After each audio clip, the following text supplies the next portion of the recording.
It's just gone 24 minutes after 7 and it's time for us to head on to another studio here at the SABC Auckland Park head offices, and that's because Leanne is going to be tackling the issue of land. She mentioned it in the opening of the show that today is another one of those special debates that we hold to take a look at a particular issue, and up close today is the land debate. So Leanne, it's good morning to you. Yeah, thanks very much, Ayanda. Land, certainly one of those issues that needs to be debated and spoken about, and many people want to get to the bottom of it. During this year's SONA, the State of the Nation address by President Jacob Zuma, he said in this year of the 60th anniversary of the Freedom Charter, land has become one of the most critical factors in achieving redress for the wrongs of the past. Today, we allocate the rest of this program to discussing some of the key concerns on land with experts in this field. Let me introduce you to my guests. We're going to be joined this morning, well, in studio with me. I've got ANC Secretary General Gwede Mantashe. Good to have you in studio. Thank you very much, Secretary General. Also, the CEO of AgriSA, Hans van der Merwe. Hans, welcome. Good to have you on the show. African Farmers Association of South Africa is right here on my right-hand side. Dr. Mandla Buthelezi, good to have you. Thank you so much for being with us, and welcome to the program. And then, of course, in our Cape Town studio, it's a pleasure to have with us as well from the Rural Women's Action Research Program, Dr. Aninka Claasens, streaming, of course, from our Sea Point studio. Good to have you, and welcome to the program. Thank you. All right, now something to note is black and white is going to be used throughout this debate, not for any other purpose, but to give a clear understanding on the disparity of the different races here in South Africa, and it is not in any way attributed to the perpetuation of racial tension. So let's just get that out the way so that we can have this open discussion as to how we are doing as a country. All right, let's begin with you, Secretary General. In terms of, I suppose this debate really opened up after our State of the Nation address with the President this year, and land issues taking the centre stage there. It really did. The President mentioned the prospect of a new land policy approach. What direction is government intending to take on the land cap and foreign ownership of land? Let's get some clarity there. We released our discussions after the NCN where we talked about key issues. One, that we must accelerate land redistribution. If we don't do that, because land is not only an economic issue, it is also an emotional issue, very, very emotional in South Africa. Therefore, the acceleration is quite important if we're going to manage and allow people to remain insane and rational in dealing with the question of land. Number two, we said there should be a ceiling of 12,000 hectares for a single farmer. Okay. Secondly, we said alternatively we should have not more than 2 farms. And we said thirdly that foreign nationals must not own land, they must have long leases of land. And we thought all those issues are quite important for us to determine access to land. And there was a big outcry about the 12,000 hectare ceiling, and we said to people there cannot be no outcry about that, because you will hardly find a farmer having more than 12,000 hectares. Those are exceptions. In a meeting we had with farmers, we found 3 who had more than 12,000 farmers. Both 2 of them are in the Northern Cape, in the Karoo area, understandably so. And 1 was in KZN. And beyond that, farmers don't normally have 12,000 hectares and more. So it's an academic debate, because we must just be able to make the policy and deal with the exceptions. Okay, right. So that's as it stands right now. That was what was announced. So a ceiling of 12,000 hectares per ownership for a farmer, no more than 2 farms per farmer, and also no foreigner to own land. They must have long leases instead. So that's what's been announced. Let's get reactions now before we move on into some details. From AgriSA, on your point, what do you think? What do you make of this? Well, last year AgriSA adopted a framework within which we want to work with government and add flesh to the bone. And basically the challenge for us is to say, what can farmers bring to the table? How can they find appropriate partners in the farming community, that black people that want to farm?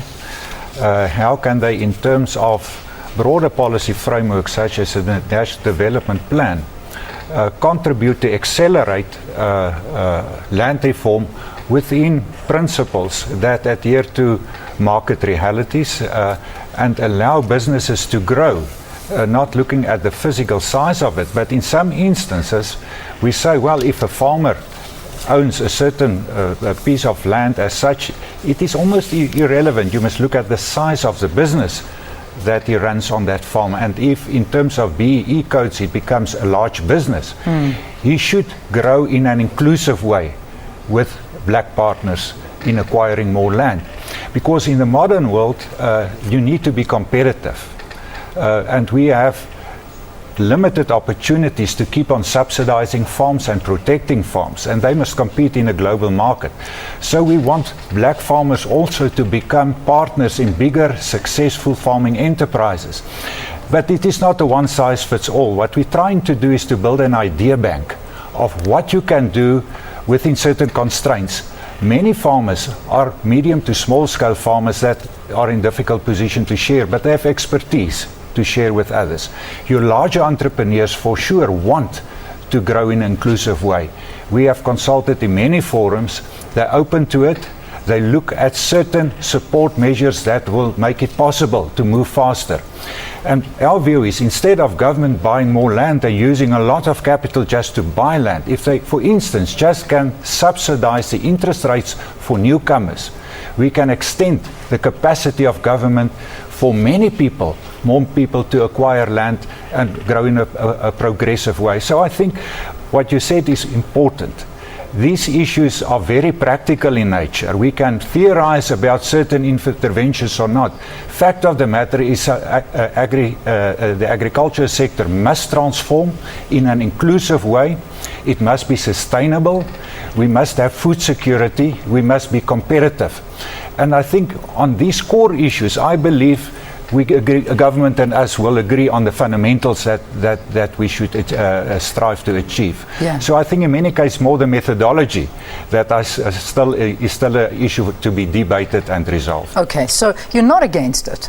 You're not fully or not wholly against this. You just want to be included and make it an inclusive issue. I think the philosophical thing about, say, 50-50 share and land caps, I think is something that concerns us. But I think there are ways to get past it and not stop, because that is a debate that is not a consensus. Mandla, there's a couple of things that we've heard coming out from Hans here, saying that the farmers, the white farmers at this point, have got the expertise. They want to support the emerging black farmers. They want to help where they can. They want to do inclusive farms and work together 50-50. Is this the case? Do you think that in a scenario like this would work? Why hasn't it worked to date? Yeah, first of all, may I correct that I'm here as the Senior Vice President of NAFU and the Chairperson of Isulabalim Development Trust, which is just a commercial arm of farmers that looks at the empowerment of farmers, SMMEs and cooperatives, mostly agricultural cooperatives. Yeah. When we talk about land, our views is that I spoke to my president this morning. He says our land is not for sale. And our view is, yes, it is true that there has been a lot of contribution made by the white commercial farmers to assist us as developing farmers per se. But we are saying if this is going to be the way it is going to be in the near future, now and in the near future, we would need to have some discussion, serious discussion, because there is always a tendency to think that as small-scale farmers, we can't think for ourselves. But in a thinking environment, the assumption should be that people can think equally. And also there is a tendency to always put the wealth before the mouth of us as the developing commercial farmers. We are saying perhaps it is about time that we consider the views of the developing commercial farmers expressing their views as part and parcel of the contributors, because we know our needs best as people affected. Never mind the hierarchy, because you can be on the top or middle or bottommost of the hierarchy.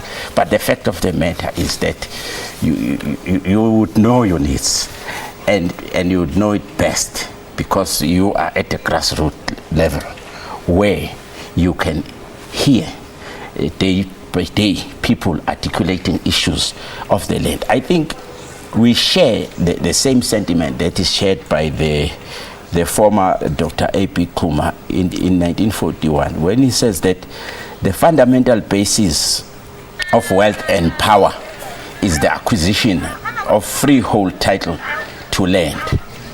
But we are saying that in itself should not be viewed as if we want to buy the land. We say when we talk about acquisition of land, the government needs to play a very crucial role.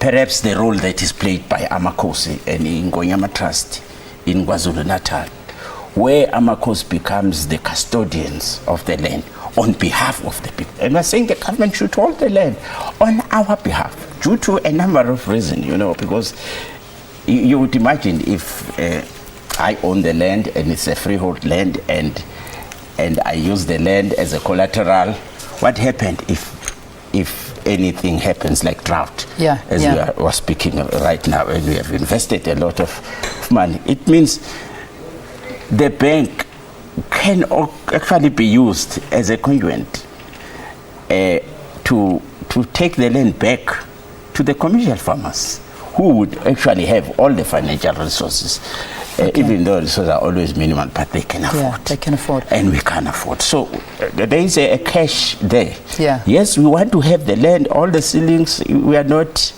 against them. We appreciate, depending on what you do and the commodity you are engaged on. Yeah, but the main issue is, how do we protect the land that has been transferred to the farmers? Okay, all right, let's leave it at that. We've got your point. Let's take a very, very quick break. After that, I want to get the women's perspective, because really when you look at women, they've been previously disadvantaged by mere classification of gender. But let's see, when it comes to land ownership and in these current times that we live in, we'll speak to Aninka in a very, very short while. Aninka Claasens is in our C Point studios.